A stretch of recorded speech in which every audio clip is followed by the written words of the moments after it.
Manalig kayo sa Diyos. Ito yung paanyaya na ipinahayag ni Jesus at nawa maging bahagi ng ating pagninilay habang inihatid natin sa huling hantungan ang ating kapatid na nasa ating harapan. Bahagi yun ng paanyaya na ipinamamaling ng buong may kapal.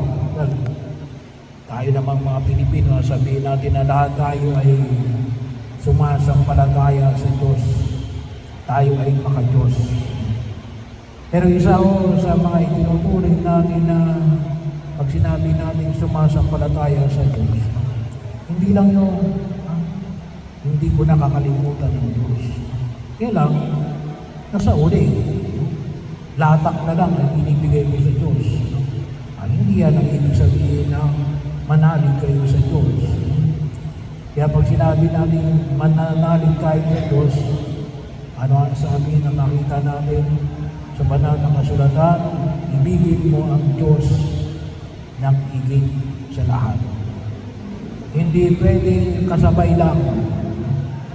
Lalong hindi pwede sa uli lang. Ang dapat ay sa pananalig natin sa Diyos ay alin? Nauunahan. Siya yung nauuna kapag sinabi natin nananalig tayo sa Diyos. Bahagi yun ng pagkilos. Lahat naman, kahit na nga yung mga tinatawag natin mga mason, sinasama nila ang Diyos. Kaya lang, hindi yun ang prioridad. Kaya kapag sinabi natin manalig kayo sa Diyos, ang kaakibat nito at sa pagkaunawa na Jesus at ang mga Israelita ay inuuna natin ang Diyos.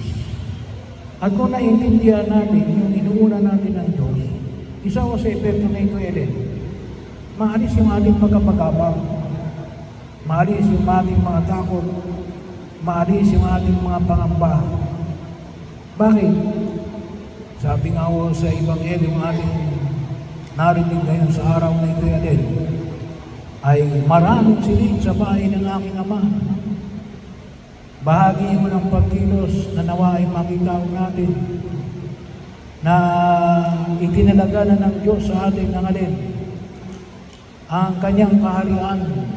Ito yung biyaya na ipinagkaloob ng Diyos sa atin bilang mga binyagan, yung maging kabahagi ng kanyang paghahari. Yung iniuna na ng Diyos sa atin. Kaya nga ako minsan, isa ako sa kalimitan na imahin na higit ng pagpapakilala ng dakilang biyaya na ipinagkakaloob ng Diyos. Kaya din, yung pagbibinyag sa bata, bata pa lang yun wala pa nagagawa yan. Hindi pa kayang makasagot niyan. Sasagot niya yung mga magulang at ino. Kasi gano'n yung grasya ng Diyos. Kaya yun ang tawag natin, the grace of God is illogical. Walang kapantay. Walang kahalintulad. Kasi bakit? Biyaya yun ng Diyos. At yun ay nais na ipagkaloob niya sa bawat isa sa atin. Nanawa ay higit natin pakinabangan na ano lang kailangan? Manalig tayo sa Kanya. Pero maliwanag na yung dulot ni Jesus sa pamagitan ng Kanyang paghihirap, pagkamatay at muling pagkabuhay, na siyang pumawi sa ating mga kasalanan, na sinimulang matanggap natin sa sakramento ng binyag na kinakailangan ng nating pangalagaan habang tayo nabubuhay sa daigdig na ito. Katulad na lang halimbawa nung sabi nga natin pagsisimba pag-araw na linggo, yung Ebanghelyo kanina ay alin? Ako ang pagkain na nagbibigay ng buhay na walang hanggan. E paano natin makakamit yung buhay na walang hanggan? Hindi naman tayo kumakain ng pagkain na binibigay ni Jesus. Asaan yung pagkain na binibigay ni Jesus? Dito. Sa banal na pagdiriwang ng misa, sa banal na Eucharistia, yung pagtanggap ng kanyang katawan at dugo sa komunyon. As long as wala yung dalawang hadlang. No? Bahagi yun. Ano yung dalawang hadlang? Yung tayo walang kasalanang malaki. Kapag may kasalanang malaki, anong gagawin? Mangumpisal. No? Ano ba yung isang hadlang?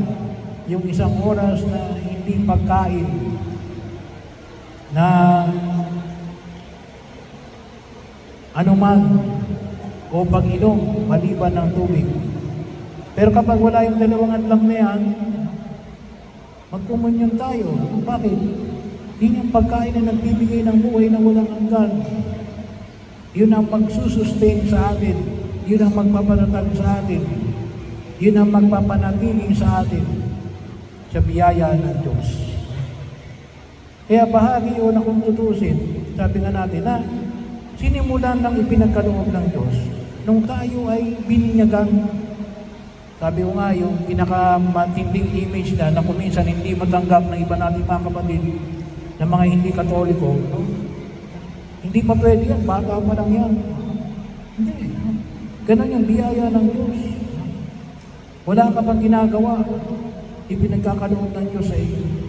Pero sa oras na ikaw may magagawa, ipakita mo, no? Na ikaw ay anak ng Diyos. Ipakita mo, kaya ka gumagawa ng mabuti, no? Kasi hindi ka anak ng demonyo, no? Anak ka ng Diyos. At yun ang isang biyaya na nawa mga patuloy nating pangalagaan. Kaya sinasabi ni Jesus na huwag kayong mabaligsa. Kasi kayang ibigay ng Diyos ang langit. Ang kailangan lamang ay rin mahalagahan natin, pangalagaan natin. At ito ang itutulog natin na nawa ay napangalagaan ng ating kapatid na nasa ating harapan ang biyaya na ito na ipinagkaloob sa bawat isa sa atin mula nung tayo ay bininyagan.